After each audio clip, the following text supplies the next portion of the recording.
a guy who got out, and he's trying to help kids now.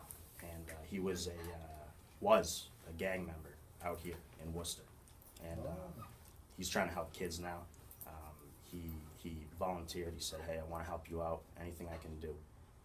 And like you said, kids now are looking for anything that they can do for a thrill or to seek love and happiness. And Love's a big one. yeah, you know. Love's a big one.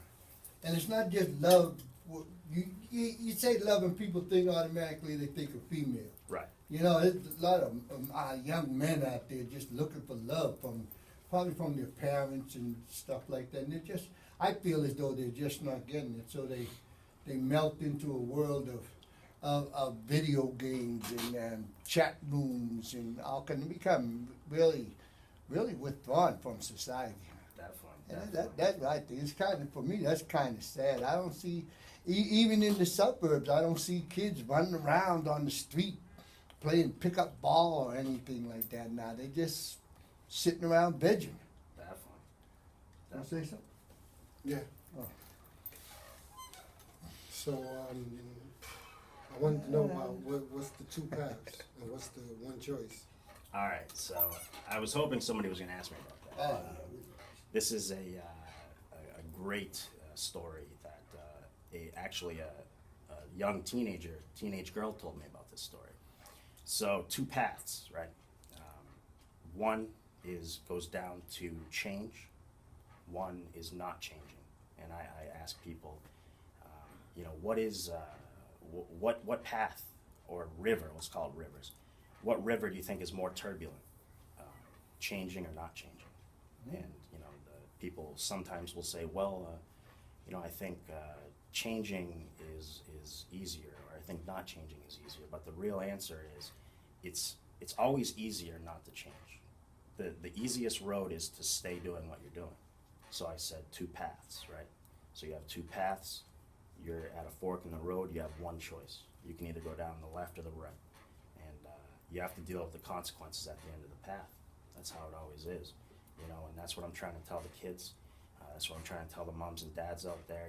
This is for everybody. I mean, this isn't just for teenagers or youth. I mean, everybody can get something out of this. You always have, in any situation in life, there's always a choice to be made. And that's kind of what I'm trying to get across is you have that choice, and in addiction too, right? We're talking about addiction a little bit. When you get clean, you again have that choice again. Before, when you were, going through withdrawals, symptoms, you're getting sick, you didn't really have a choice, okay? Some of these drugs, you can die from withdrawals. You don't have that choice, but when you change your life, you go down those paths and you make that right turn, again, you have a choice again. And that's what we're trying to do. We're trying to tell kids, hey, you got a choice, man. We want you to go out there and change the world. I mean, that's what we want. We want kids to be outside, playing baseball, playing basketball, football and stuff. Like you said, when I grew up, and I'm not that old, but, when I grew up, yeah, none of us are, right? But Maybe Tupac. yeah, you know what I mean? Like, it was wiffle ball. It was out in the streets, like we were playing like stickball, all types of stuff, and having fun. And nowadays you don't see that anymore, and the kids are it's like there's a distance between generations now. Yeah, I find kids to be pretty boring. Actually, someone's at the door. Oh, he's in Troy. Yeah, because I'm trying to tell. I have a business called Archangel, Return to Chivalry, and my message is actually pretty much the same message as yours, but it's more geared towards male men. Mm-hmm. And I say male men because not to be confused with male children. Right. Yeah, and it's kind of the same. That you have a choice in life. In anything that you do, there's always a choice. And because our minds at this point in time are set up so that we have two different type of communications, I guess, kind of skills. We hear things, and And we already know that these things exist, and then we make it a choice to want to know about it, and then we learn all we can about it and everything, and we read books, and we do all kinds of crazy things about it, Right. except we never make the choice to implement what we learn. Right. Yeah, and that's kind of what it sounds like. What's happening with the kids nowadays? They got the opportunity to learn a lot of things, and they each know which is the right thing to do. Right. You know, they know if I punch that kid in the mouth, he's going to punch me back. So the right thing to do is I'm not going to punch him in the mouth. I mean, that's a goofy kind of extreme, but you know, they make a choice: do I go to school or do I not go to school? Right. They may not see the thing down the road that, well, if you don't go to school, you know, you're not going to be making a whole lot of progress later on in life when you want to do something, not because you're not a nice person. You made a choice for a pleasurable existence as a teenager. You were still being governed and being brought up by your parents. Now you're on your own. Right. And you're not marketable. You can't, you know, you don't have anything to offer to society, so nobody's going to pick up your slack. Right. I mean, you got quite are there 2 roads and things like that. That's that. 2 paths, 1 choice. 2 paths, 1 choice. I say 2 roads. I was raised as an Indian, and we always follow 2 roads. We don't have paths. We have roads. I hear you. They all lead to the water. It all means the same thing, you know. Yeah, it's a pretty cool thing. So yeah, I mean, you know, Yeah. I like what you said. I really like what you said about the school thing, because that's one thing I want to cover in the group is school. You know, school is so important. You know, I myself, I went to college, and I failed out of college with a 0.0 my freshman year.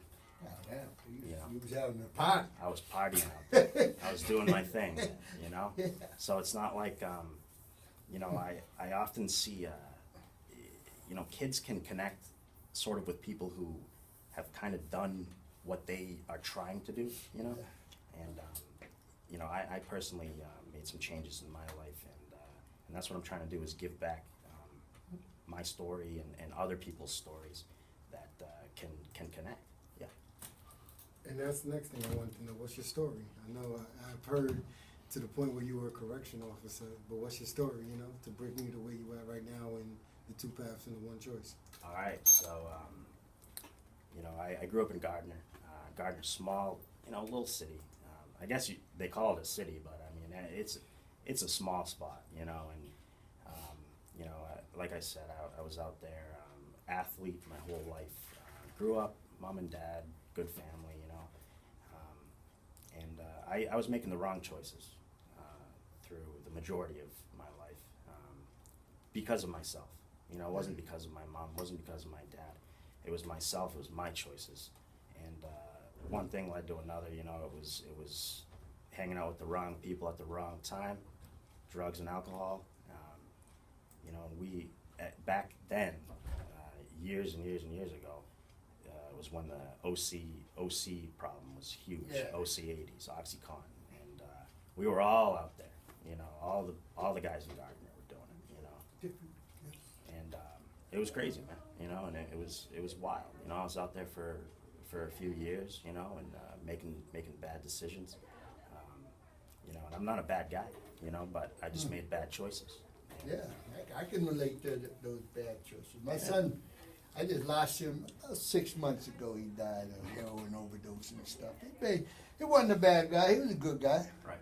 You know, but he was making them choices based upon what he wanted to do. You know, and not so much what he wanted to do, but it was coupled with what he knew.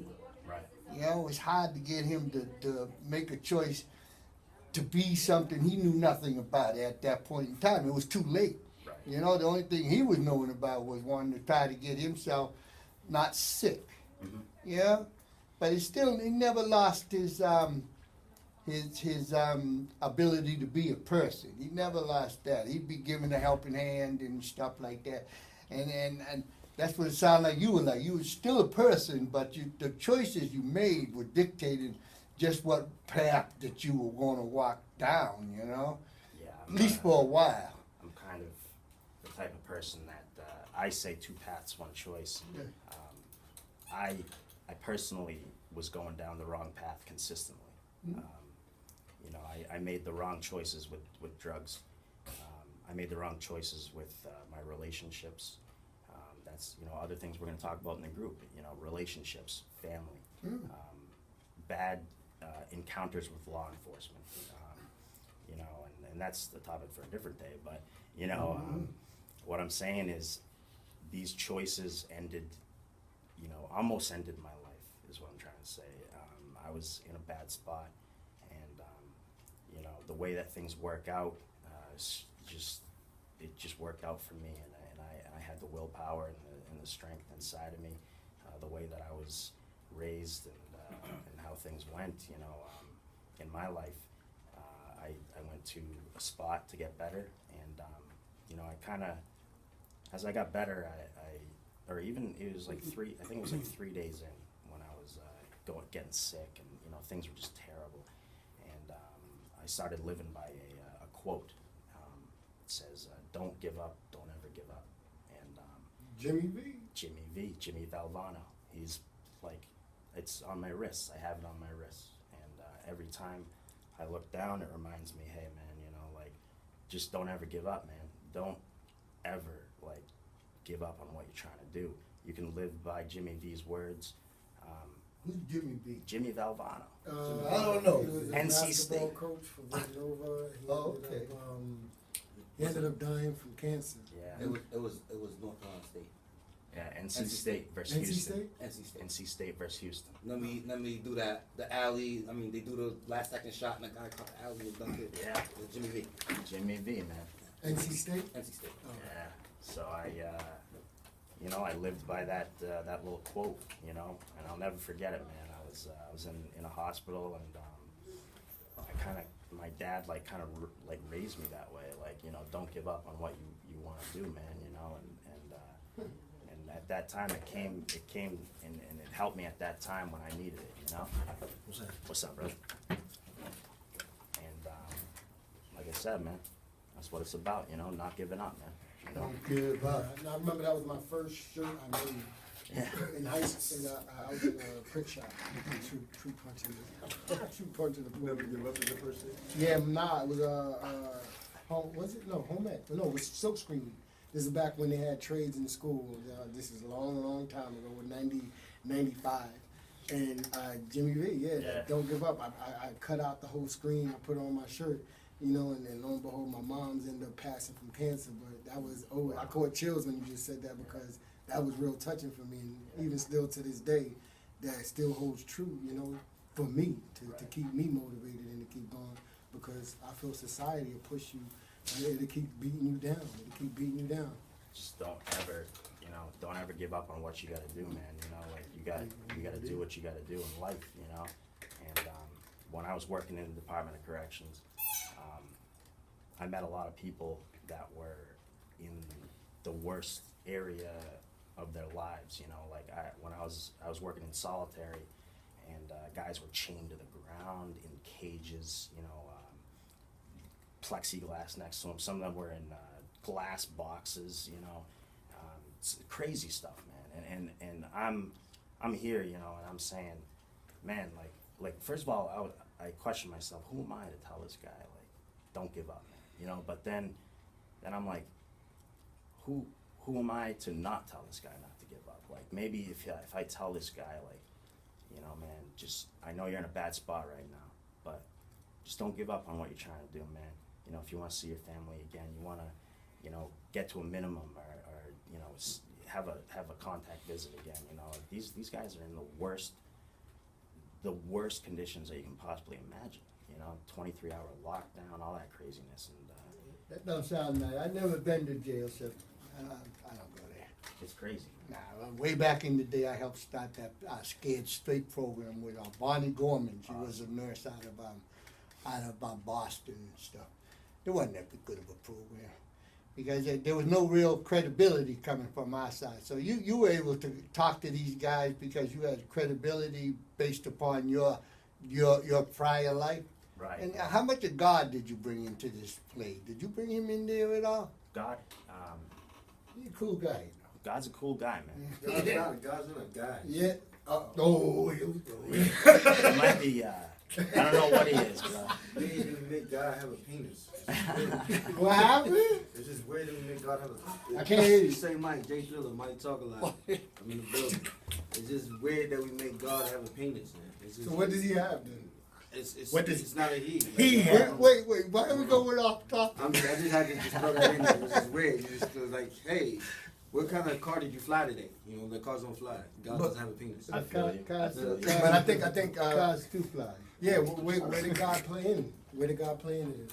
Man, you know, see, I'm kind of like, you know, and I told you guys before, you know, and you know, I don't know if God has a penis, but you know what I'm saying. You know what I'm saying. Oh, kids. But That's crazy, right? the thing is, man, is like, Right. yeah, some people do, you know, but I told you guys earlier, you know, I was making the wrong choices, right? Yeah. And I was kind of like rebelling against everything, and I rebelled against like religion itself, you know. And Oh, okay. but the thing is things in my life have happened that I don't know. Like I can't look at you in the eye and say like this is explainable to me, because like my circumstances that happened to me, there were things when I was getting better that I just could not explain. You know, crazy stuff, and I would bring that to those guys and be like, hey, you know, you gotta check this out, man. You know, you gotta look at you gotta look at the signs, man. You know, it doesn't mean it's God. It doesn't mean it's whoever. It just sometimes the universe has its way, and I kind of grasped onto a book called The Secret. Secret, yeah, I know, I got that book. I really grasped onto that. Actually, there's a video too. The secret. Yeah. Power of it, law of attraction. Law of attraction. Boom, boom. Like I could just punch truth anytime I want. My fists are attracted to truth. Exactly. Now, but dig this. I wanted to talk about your path though. Yeah. Along your path, and you don't got I to don't answer think it. you just done talking about the secret though. The secret? No, the book, The Secret. Yeah, The Oh, Secret's go ahead. great book. Yeah. Well, Well, I mean, explain The yeah. Secret then, because I love it. I got I'll, His relationship to the secret. the secret, the law of attraction, right? No, track. You know, I had a kid up in Walpole, solitary confinement again, DDU, and he was in a gang out in Boston called Castlegate. It's like projects, you know, and all of his boys, you know, they were like, you know, oh, these are my boys, you know, and Real but territorial group. very Yes. territorial. It's a very perfect way to put it. So this kid goes into prison, and they dropped him. Like they weren't helping his mom. They weren't sending him letters. They weren't putting stuff on his books. And I was like, listen, man, you know, the secret is where it is, man. The law of attraction. If I surround myself with positive people, most likely positive things will happen to me. Mm-hmm. And this guy told me, I don't know it in Spanish because I don't speak Spanish, but it's tell me who you're walking with, and I'll tell you who you are. And it means pretty much what it says, you know.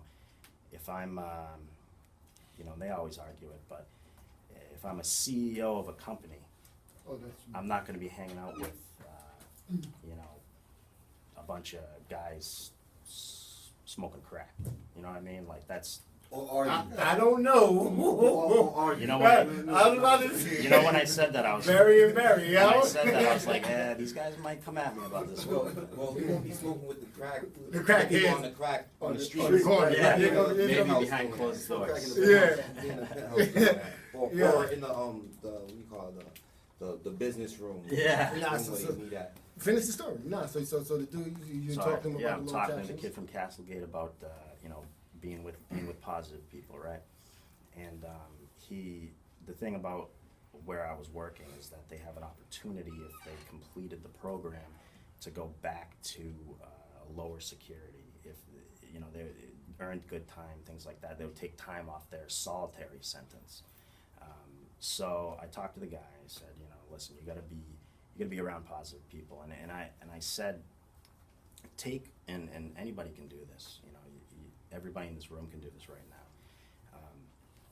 Take the 3 closest people that aren't your family, that are in your life, friends, bosses, doesn't matter who it is, the 3 people that you consider the most close to you that aren't your family, and then think about what they're doing, okay? Because if you're with them every day, right, most of the time, I'm not gonna say all the time because you can't guarantee anything, you know what I mean? So most of the time, that will tell you, or at least give you a glimpse of what you're doing, okay? I'll give you a perfect example of that. And I'll use myself as an example.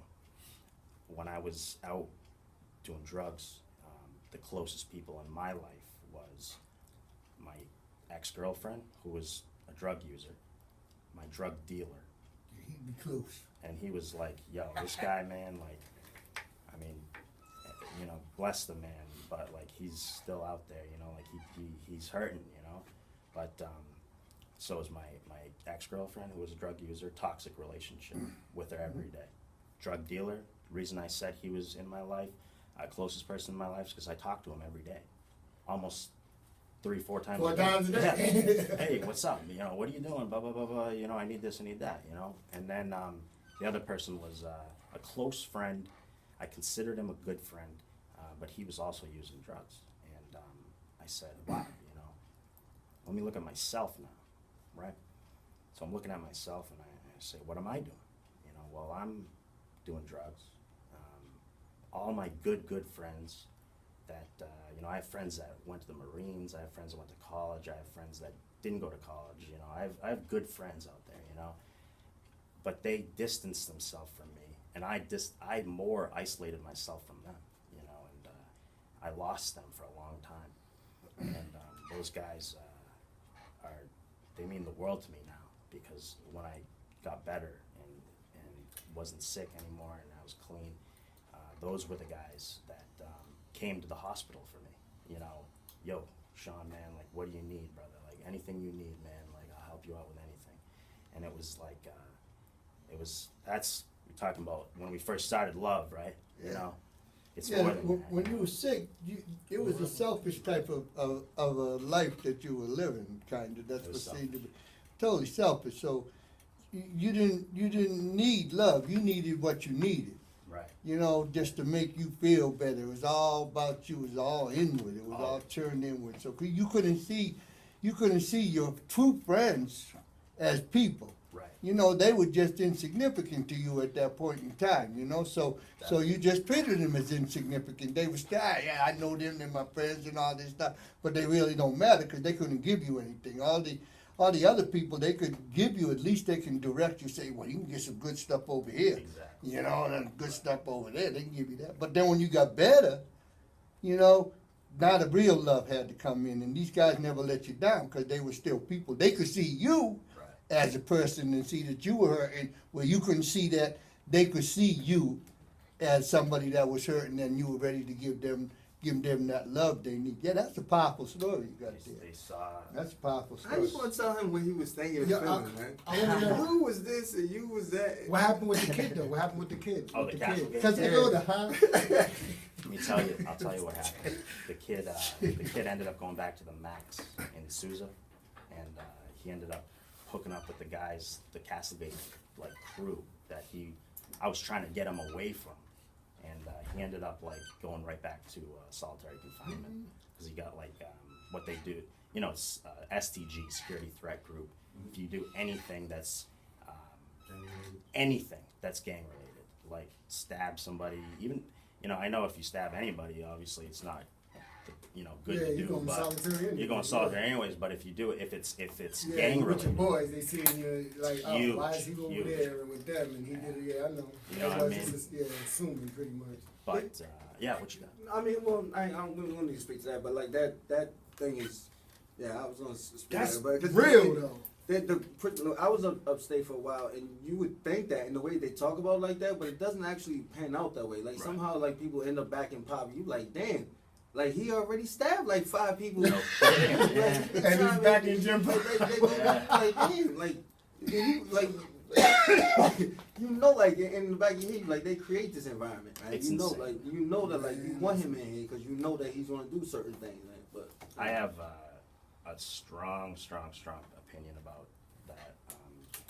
I personally believe that's why I left the Department of Corrections was, and I No don't. corrections. It isn't correctional. It's Okay. nothing No. rehabilitating, How no do you, corrections. How do you tell me? Okay, let's say all of us in this room right now are on a work crew, right? And they pay all of us combined together like $5, and they work all day, bro.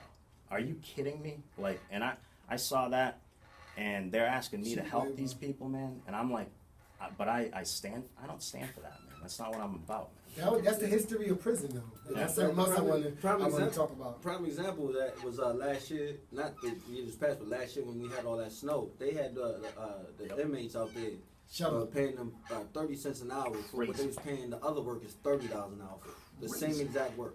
Crazy. 30 cents an hour. Yeah. Like, I don't know, like what is that? Like 10,000% savings or something like That's that. insane. Like Not really. 30 cents to $30. That's like 10,000%, right? It's more than 1,000%. 1,000 would be. Well, Anyway, it's a lot, man. It's ridiculous. Yeah. Man. It's a lot. It's So ridiculous. it was a hundredfold. It's slavery, More than man. hundredfold. But yeah, I digress. It's it's crazy up in there, man. Yeah, I don't want to get on the correctional system. I don't because either. I think it's just an I'll stay intentional out. vehicle to be truthful, and I know my brothers know this. It's just for black men. I think that it's just for men of culture. It's to be able to stigmatize them, put a label on them. It has nothing to do with society, making society better. It's like I said, the history of prisons. It's for shame. It's to shame people. So to make 30 cents while somebody's making 30, that's the intentional purpose of prison. But I don't even want to get back. I want to talk about the addictions. Okay. And I don't know. The prison system though is nuts, and I'd love to talk about it, but that's something I'm researching. But and that's what I said. I wanted to ask you a question personally. Have you ever been addicted to heroin? Heroin, no. No. The Well, thing it is, said on the contrary. I would say I wasn't addicted to it, but I have attempted, I've tried it. The problem is, like, heroin isn't, sometimes you get sick when you first use it, like, you kind of, you vomit, immediately, yep. vomit, Thought, so, like, kind of like it's more like a good, that was like a blessing in disguise, you know what I'm saying? When I ran out of money, because the OCs were going for like 80 a piece, man, and sometimes I'd get lucky and the dealer would be like, yo, man, like, listen, I got you for 75 this time. I'm like, wow, 75 bucks, no way, You think he a good, and you put him in the good guy category there. I'm gonna go back to this guy. Yeah, That's I what like he's trying him. to do, Man. man, He's looking out for me. This guy's got my best interest in hand, man. So, and then on top of that, That's right? a bad choice. Same guy, right? Same guy, right? I'll never forget this. He's like, hey, I'll give you 75 for one pill, right? And he goes, you think you could break me off like a little line of it? I was like, I'm like, yo, if I say no, he's not gonna give it to me. So I was like, yeah, I guess, man, So technically, he like hustled me, beat For me. $10, yeah. He just beat me. $5. He got you And for $5. Yeah. I got another story to tell you about the Crazy. same guy, man. Right? So the same guy ends up. Is this the guy that was one? This is your dealer, This right? is the guy Yeah. that's part of the three. Yeah, his friend. Yeah. This is the dealer. So I had a couple different dealers, right? So, anyways, I had a couple different dealers, and this one guy, he burned me like big time for a lot of money. Like I was a fiend out there, and I was spending upwards of $500 to $600 a day on just pills, and that's where eventually you lose all your money and you try. That's how the heroin comes in. Like, And then that's what I wanted to lead to. That I know Nate talks about it, but that connection of pills leads to something else. And what does it lead to when you can't get the pills? And I'm pretty sure it's going straight to the cheaper product, which is heroin. Always, man, always. So like, anyways, that I'll talk about that too. But the guy beats me, right? And I get clean. Like, I'm like 3 or 4 years clean. This is years ago, and he calls me. I have like a new truck, and like I got all the jewels back in life, I got a job, I got a nice little new truck and stuff, and he calls me and says, hey, Sean, man, I got something for you. I was like, what do you have for me? And he's like, listen, remember that time I took all that money from you? I was like, yeah, of course I do. And he ends up saying that he's gonna give me free OC 60s for free. And I was like, what? You know, and this is addiction, man. Like, listen, man, like, I don't care how, I mean, it goes different ways. Like, everybody's addiction is different, everybody's recovery is different. So at the time, man, I was in a weak moment, man. And I started walking to my car. I was like, yo, this guy's gonna give me free drugs. And then I saw my truck. Yeah. And I was like, I worked hard for that, man. You know, and I broke down crying next to my truck. Called him back and I was like, yo, man, like, I can't do it. And that was the last time I spoke to that guy. But Wait. So let me. Go ahead. Go ahead. Yeah, he had no need to talk to you anymore. He's Even trying if to you hook tried to reach out to him, it was like, you ain't worth any money to him anymore. So, well, you're non grata, go. I paid for his kids' diapers. I paid for his food on his table. Oh, I paid yeah. for everything, man. Yeah. I was his cash cow. You know? That's it. When that was gone, it's like, don't need him. I got So others. he threw the line out there, with the worm on it. And he's like, Sean, he might nibble a little bit. Then, I was like, man, nah, man. I saw the truck. I don't know what it was about the truck, but I was just like, that's like something that I earned that. And I did it right. And it was, everything about it was like important to me. Even if side story, the truck ended up being like a piece of crap. But, So anyways, but to me it was like this huge moment in my life where I was like, man, like I earned that. And like that was symbolic of change to me. Yeah. So let me ask you a question. Right? So how long would you say, like, you grew up around drugs?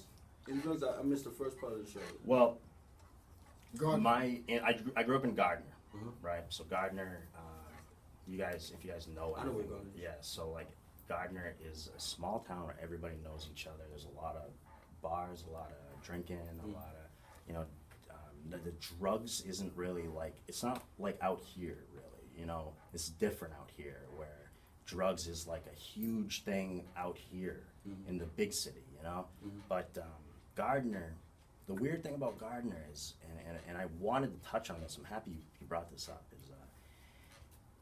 is it's like the suburbs, right? But addiction's always been a problem. Right. It's just once it hit the suburbs, now all of a sudden it's this Epidemic. this epidemic. Yeah. Everyone, it's an epidemic. Don't get me wrong, it's a huge problem. I believe it's a huge problem. People are dying out there, but you can't tell me that this has been going on for years. I mean, Yeah. in the cities, like nowadays, addicts are your neighbors, your daughters, your brothers, your friends. When a long time ago, people didn't pay attention to that. But to answer your question, I didn't necessarily grow up like around drugs. Like I wasn't in that scene, but like we experimented a lot, and I was an athlete, Medicine cabinet. yeah, my boys would get hurt. Yo, hey man, like I got a couple of these things, man, How many years, if I ask you, how many years experience do you have with drugs? Doing drugs Drugs and buying drugs. and buying drugs, Exchange or buying drugs. I would say probably 8. 8. Yeah. Okay, so I asked that because, like, I know you said that you had more than one. That one dealer was in your circle of 3, but you said you had other dealers. I did. What do you think about drug dealers? Man, as I'm driving, it's funny you ask good questions. So I'm driving here today, and I'm like, and I think about it because I work in the DOC too, and I said, there's nothing wrong. There is something wrong with drug dealing, but these people are in situations that some people will never experience in their life. Could you imagine? I had a guy who, perfect example, I wrote a paper about this actually, because I ended up going back to college after I failed out with a 0.0. I'm still. Hey, me too, bro. Yo, hey, all right. Yo, word up. Me Yeah. too. You mad? He Man, said, zero, "Me zero, too, zero. bro." Check All out. right.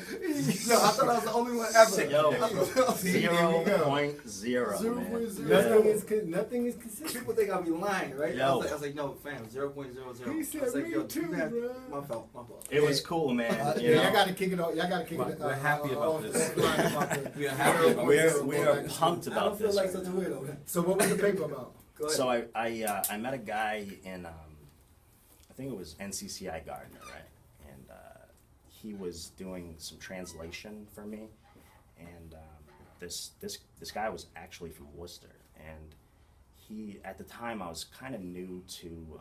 I'm from Gardner, so like in Gardner we don't really have like the dealer on the corner. Like we don't have like the house where you go to.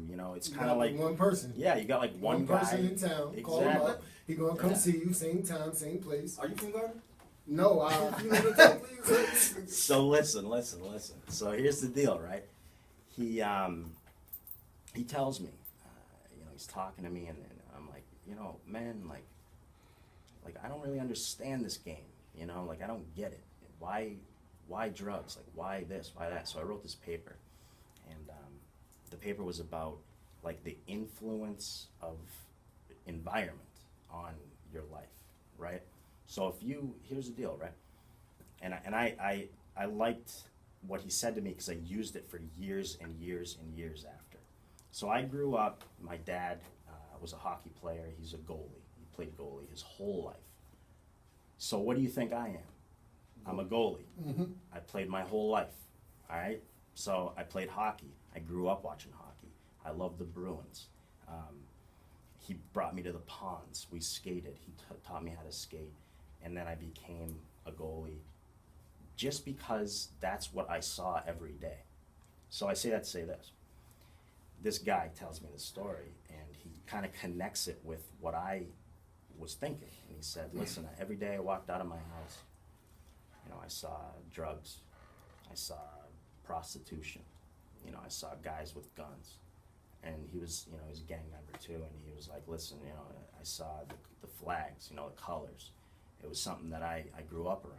So he was almost like born into this lifestyle. So I have nothing against people who deal drugs because you don't really see like, what am I trying to say? Like it's such like an underworld that it's difficult to like really for me to be like, yo, like you're doing something wrong out there, man. Like you're trying to feed your family out there, man.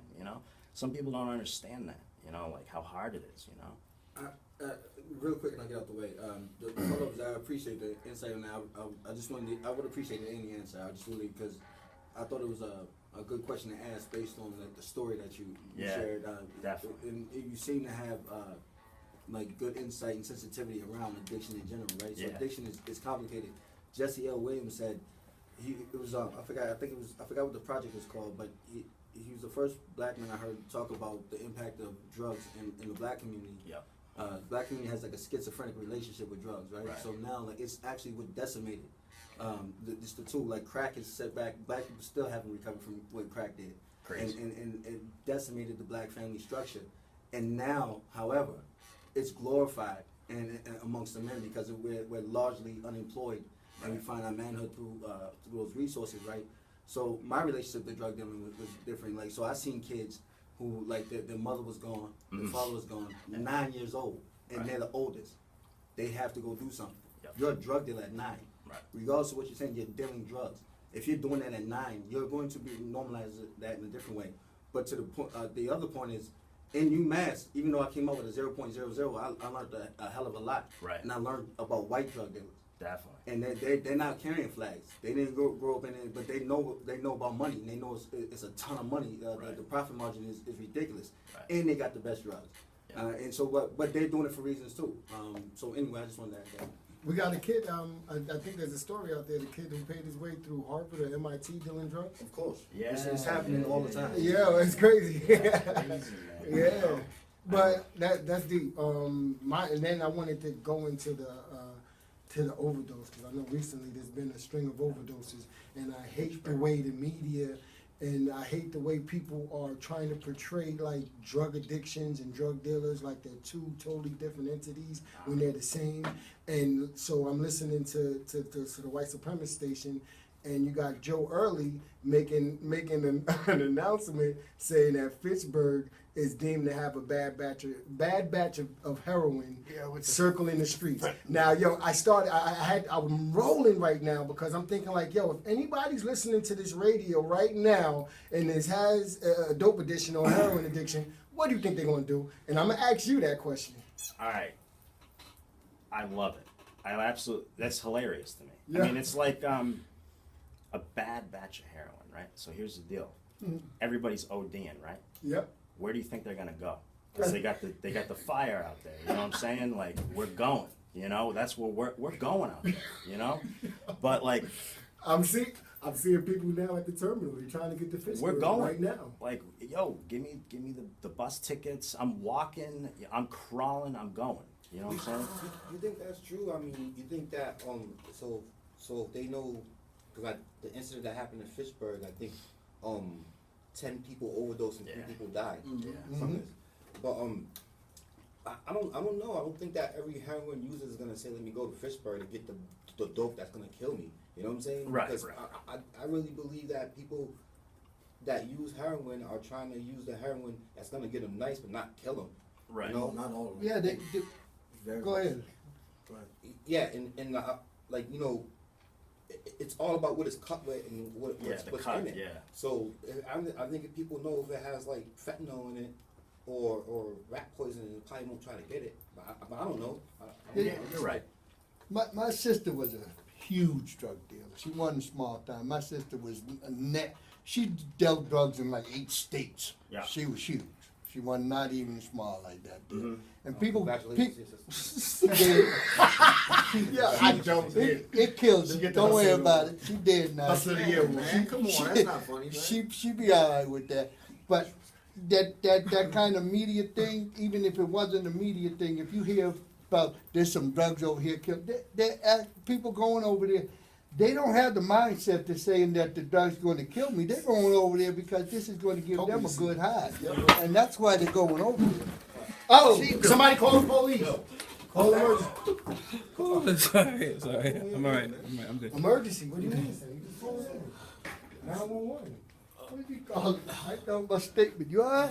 Yeah. We're going to bumper. Go to bumper real quick. Yeah, go to the bumper. Sit in the chair here. Whoa. 7 people in the room. My bad. Yeah, my bad. Right? Yeah, like sometimes if I laugh too hard, I really do. I pass out sometimes. Son, should I call 911? Hi, this is. That's scary, son. This is No, I'm good. I'm You good. need attention? No, I'm good. Made me lose my train of thought. What's wrong? I'm sorry. I'm sorry about that. I'm sorry. That's all right. That's all You right. got me. That's all right. I'm freaking out right now. This is